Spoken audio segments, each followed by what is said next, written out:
السلام الله عليكم ورحمة الله تعالى وبركاته كلاتي وناغسان داوديل كسو دوادا ورarkeena duhurnimo ee shabakada wararka Shangalla TV fadlan hadaad ku cusubtahay shabakada wararka Shangalla TV waxaan idin ka codsanayna inaad wararkeena share garasaan subscribe iyo share to marnaba aadan ilka ilaawin haatan ku soo dhawaada qodobada wararkeena ugu waaweyn ee haatan idin hayno ciidamo fara badan oo godoonsan ayaa la sheegay in ay gooyeen madaxtooyada maamulkaasi Galmudug isla markaana ciidamadan ayaa ka cabanaya meesha la'aan soo wajahday xilligan isbitaalka cusub oo kuwa dadweynaha ah ayaa laga hirgeliyay deegaanka Ceel Jaale oo halka dadka ugu badan ee ka barakaca fatahaada webiga Shabeelle halkaasi laga sameeyay madaxweynayaasha maamulada goboleedyada dalka Soomaaliya oo goordhow ka ambaxaya Dhuusamareeb oo maalma ay ku sugnaayeen iyagoona aan wax wali ka soo saareen shirarkooda gaargaarka ah ee ka socday magaalada Dhuusamareeb ee xarunta maamulkaasi Galmudug wararka laga helayo gobolka Hiiraan ayaa sheegay in dagaal u dhaxeeya General Xuuti iyo sidoo kale milishiyadka dacwasan al-Shabaab halkaasi uu ka dhacay xildhibaanada golaha shacabka Soomaaliya ayaa maanta kulan leh inuu halkaasi khudbad ka jeediyay wasaaraha dalka Soomaaliya Maxamed Xuseen Roble ciidamada dalka Uganda ayaa howlgallada kamid ah howlgallada qaramada midoobay ee Soomaaliya u jooga ayaa waxay gaarsiiyeen deeqo kala duwan oo looga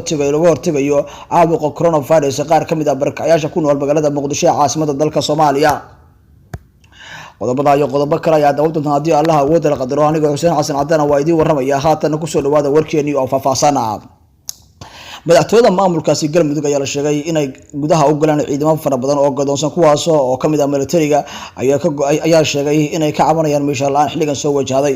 madaxtooyada maamulkaasi Galmudug ayaa gabi ahaan bala jaray wadada soo gashay isla markaana ciidamada ayaa fariin u diray madaxweynaha maamulkaasi Galmudug Mudane Axmed Cabdi Kaariye Qoorqoor oo ay sheegeen in gabi ahaanba aysan ka helin meesha maamulka uu hogaamiyo madaxweyne Axmed Cabdi Kaariye Qoorqoor ciidamada ayaa sheegay in meesha la'aan xoogan xilligan soo wajahday isla markaana la ruusaday meeshaarkoodii waxayna cabasho diraan maamulka ee degmada waxayna sheegeen in aan waxba laga qaban arinkaasi iyagoo sheegay in dhowr bilood aysan wax mishaar ka qaadan maamulkaasi Galmudug isla markaana ay yihiin ciidamada kaliya ammaanka guud ee magaalada Dhuusamareeb ee xarunta maamulkaasi Galmudug sugaya maadaama ay argagixisada al-Shabaab muddooyinkii dambe weerar culus ku haysay qaar kamid ah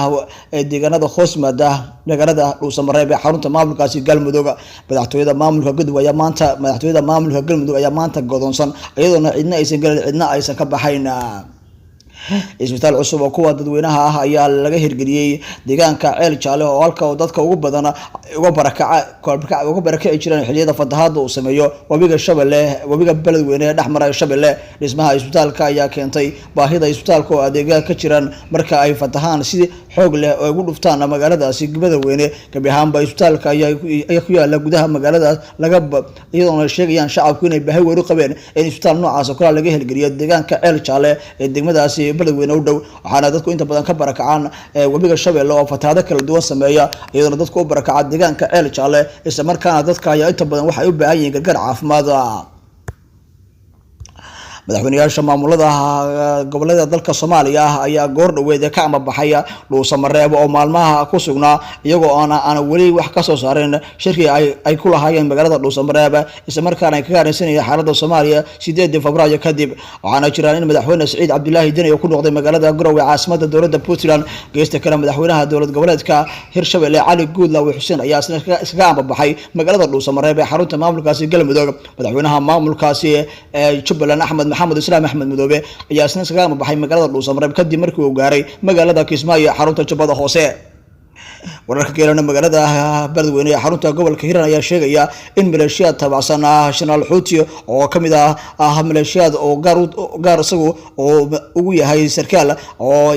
weerar cusub isku qaaday iyagoo milishiyad ka tirsan kooxda al-Shabaab General Xuuti ayaa muddooyinkii dambe weerar culus ku hayay ciidamada tabacsan ciidamada ilaalada gaarka oo ah madaxweynaha maamulkaasi Hirshabelle Cali Guudlaawe Xuseen oo ay hore u sheegeen inay gabi ahaanba ka saareen magaalada beledweyne ciidamada tabacsan madaxweynaha maamulkaasi Hirshabelle Cali Guudlaawe Xuseen General Xuuti ayaa sheegay in ay isaga iyo koox ka tirsan al-Shabaab ay weerar culus ku dhaxmaray degmada beledweyne ee gobolka Hiiraan waxaana ay sheegeen in gabi ahaanba halkaasi ka qabsadeen hub fara badan oo kooxda al-Shabaab ay lahaayeen General Xuuti ayaa kamid ah jamhad gaar ah oo ka dagaalanta bartamaha koonfurta wadanka Soomaaliya xildhibaanada golaha shacabka ee Soomaaliya ayaa maanta kulan leh iyagoona la filayay ra'iisul wasaare Roble oo khudbad ka jeediyay halkaasi lama oga inta maanta muddo kordhin oo lagu dhawaaqi doono iyo in kalaba maadaama ay madaxweyne farmaajo xilligiisa uu dhamaaday musharaxiinta mucaaradka ayaa sheegay in aanan madaxweynuhu aysan u aqoonsanayn madaxweynaha dowladda federaalka ee Soomaaliya xilligiisa dhamaaday Maxamed Cabdullaahi Farmaajo madaxda maamul goboleedyada iyo beesha caalamka ayaa weli shaacanay moofiqooda marka laga reebo Puntland oo sheegtay in aanan madaxweyne Farmaajo aysan u aqoonsanayn madaxweynaha waddanka Soomaaliya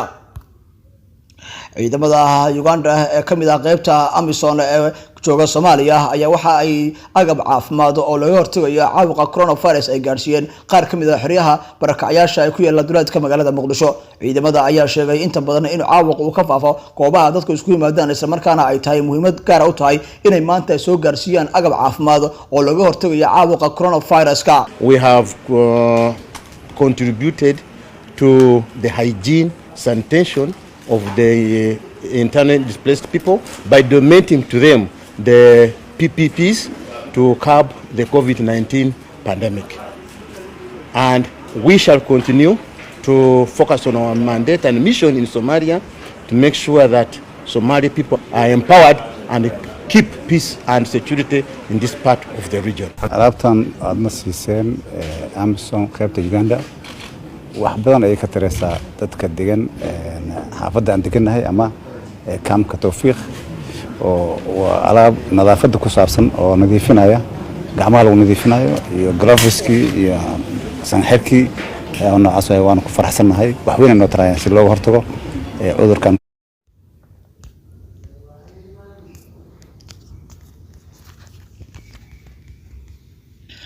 beesha caalamka ayaa war-saxaafadeed ka soo saartay arrimaha doorashooyinka dalka Soomaaliya oo la isla mari waayay war-saxaafadeedkan ku saabsan natiijada shirarkii Dhuusamareeb 1 ilaa 6 Febraayo ku dhaxmaray madaxda dowladda federaalka ee Soomaaliya sidoo kale madaxda dowladaha xubnaha ka dowladda Muqdisho 8 Febraayo 2021 saaxiibayaasha beesha caalamka ayaa waxay soo dhaweeyeen dadaalada ay sameeyeen madaxda siyaasadda Soomaaliya si looga gaaro heshiis ku saabsan hirgelinta hanaanka doorashada ee 17 December wada hadallada lagu qabtay Dhuusamareeb 1 ilaa 6 Febraayo horumarin aan laga sameeynin qodobada badan oo muhiim ah laakiin laguna aan wada heshiin dhammaan qodobadaasi oo taagnaabeen waxaana aaminsanahay in ay wali suurtagal tahay in laga gaaro is-afgarad iyo sidoo kale dhammaan dhinacyada ay ogol yihiin bin wada hadallo dheeraad ah waxaana ugu baaqinaa madaxda Soomaaliya inay dib u bilaabaan wada hadaladoodii si dhaqsan ahna loo gaaro heshiis kama dambeys ah oo suurtagelinaya in doorashada qaranka ay dhacdo si ugu dhaqsaha badan waxaana si xiiso leh ugu dhageysteen wada hadaladii ay jeediyeen madaxweynayaasha gobolada dalka Soomaaliya ee 8 Febraayo shirka ka dhacay magaalada Dhuusamareeb waxaana si gaar ah hoosta uga xadheeqeen sida ay u doonayaan inay si wada hadalaan u dhaxeeya dowladda federaalka ee Soomaaliya dowlad goboleedyada marka la dib loo furo wada hadalada oo ujeedkoodu tahay in la isku garto xaqiiqda laguna heshiiyo oo la mari waayay qabashada doorashada waddanka Soomaaliya waxaana si xog leh u taageerayna bay dhaheen wada hadalada dheeraadka ah oo qabsoomida jawiga degan oo lagu dhisayo waxaana marka kale hoos tagaynaa bay ka xariiqeen bay dhaheen natiijo kasta oo ah kuwa la isku raacsan yahay oo ay ku jiraan buuri geedi socodka iyo habab socodka ama doorashooyinka dhinacyada kaliya oo ah aan loo dhamayn bay dhaheen ama falalka kale oo aan si baran looga wada heshiin in aanan heli doonin buuri taageerada saaxiibayaasha beesha caalamka waxa ugu dambeyntii madaxda siyaasadda Soomaaliya inay ka ambaqaadaan buuri dhinacyada wanaaga dooda Dhuusamareeb ay ku saabsan wada hadaladii dowladda federaalka ee Soomaaliya iyo dowladaha xubnaha ka ayna si wada shaqeynaa si looga heshiiyo badhe hirgelinta doorashooyinka iyagoona la ilaalinayo badheen danta qaranka Soomaaliya. wararkeeda kala socoteen warbaahinta Shankala TV aniga Xuseen Xasan Cabdalla waa diin warweyd daawada waa naga inta warka ku wadano. Assalaamu alaykum waraxmatullaahi ta'ala wa barakaatuh.